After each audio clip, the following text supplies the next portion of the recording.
We had a call to 911 to EMS, and as a result of that call and that patient that came to UMC initiated its isolation protocols.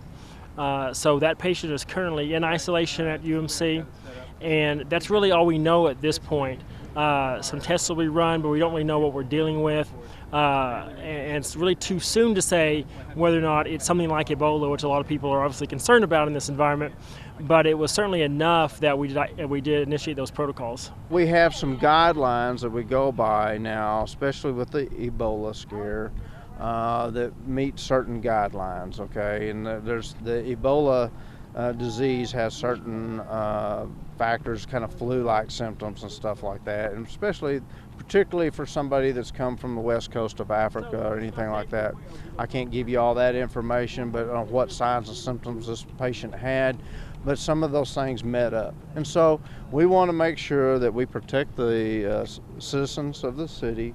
We contain it, we protect our medics, and we protect people inside the hospital as well. The most important thing for us to do is to get that patient in isolation. So we have them in what we call a negative pressure room. It's a sealed off room. The air that's in that room stays in that room, is filtered and then vented off.